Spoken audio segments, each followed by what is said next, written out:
Paix à vous les gens, je voudrais rappeler pour ceux qui ne seraient pas encore au courant qu'un homme, Ahmed Moalek, un père de famille, est emprisonné depuis le 20 octobre 2020 en isolement à cause de ses idées politiques et religieuses.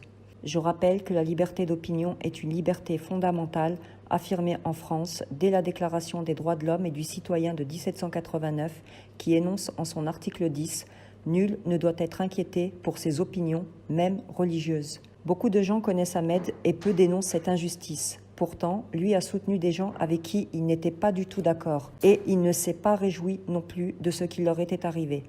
Notamment des gens de la communauté musulmane qui se taisent lâchement ou par intérêt, mais dans tous les cas, ça reste de la corruption.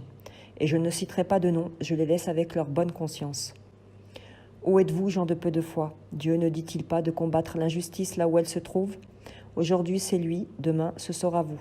Avant son arrestation, il a subi un harcèlement intense, suivi d'actes d'intimidation durant des années par des associations issues de la communauté juive, notamment leurs exécutants, la LDJ, le Bétar, le BNVCA, qui agissent en toute impunité sur le terrain et sur les réseaux sociaux. C'est dans le dossier d'instruction.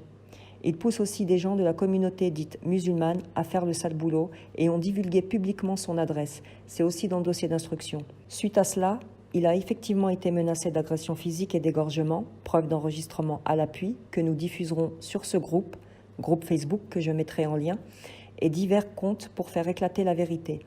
Ces gens issus de la communauté juive s'activent à faire voter des lois dans leurs intérêts afin de pouvoir agir légitimement sur le peuple devant les tribunaux par des combinaisons de lois civiles et ainsi nous soumettre à leur dictature. Ces lois contreviennent directement à nos droits les plus élémentaires, comme la liberté d'expression, la liberté d'opinion, le droit à notre libre arbitre, le droit de croire ou ne pas croire, de consentir ou de ne pas consentir. En effet, nous sommes dotés d'une conscience et du libre arbitre.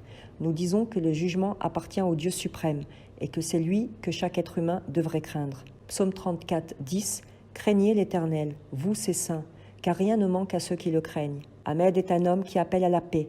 Il n'a commis aucun crime. Il n'existe aucune victime et aucun trouble à l'ordre public. La loi ne doit condamner que des actes criminels avec une victime réelle et non pas sur du fantasme et encore moins sur des suppositions théoriques. Vu des UDH de 1948, article 19, tout individu a droit à la liberté d'opinion et d'expression, ce qui implique le droit de ne pas être inquiété pour ses opinions et celui de chercher, de recevoir et de répandre, sans considération de frontières, les informations et les idées par quelque moyen d'expression que ce soit. Aujourd'hui, ces droits ne sont pas du tout respectés. Pourtant, la loi est de son côté, mais pas la justice des impies.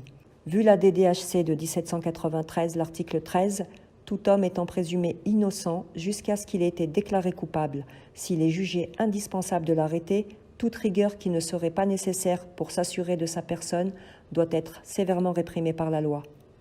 Pour ceux qui ont témoigné, réjouissez-vous. Vous avez été interrogés. Que Dieu vous compte parmi les témoins qui se lèvent. Sourate 33, les coalisés, verset 7. Et quand nous prîmes des prophètes leur pacte, et que nous prîmes de toi, Sourate 61, verset 6, Ahmed, de Noé, d'Abraham, de Moïse et de Jésus, fils de Marie, un pacte de très grande importance, afin qu'il interroge les sincères sur leur sincérité et il a préparé pour les mécréants des tourments douloureux. Vous pouvez me contacter et apporter vos témoignages et votre soutien, soit par écrit avec une pièce d'identité qui seront ajoutées au dossier, soit en vidéo, et je mettrai le lien en descriptif. Je terminerai par un chapitre des psaumes que j'aime beaucoup, Psaume 34, 16. Les yeux de l'Éternel sont pour les justes, et ses oreilles sont attentives à leurs cris. La face de l'Éternel est contre ceux qui font le mal, pour retrancher de la terre leurs souvenirs. Ils crient, l'Éternel les entend, et les délivre de toute leur détresse. L'Éternel est près de ceux qui ont le cœur brisé, et il sauve ceux qui ont l'esprit froissé. Nombreux sont les maux du juste, mais de tous l'Éternel le délivre. Il garde tous ses os, aucun d'eux ne sera brisé. Le mal fait mourir le méchant.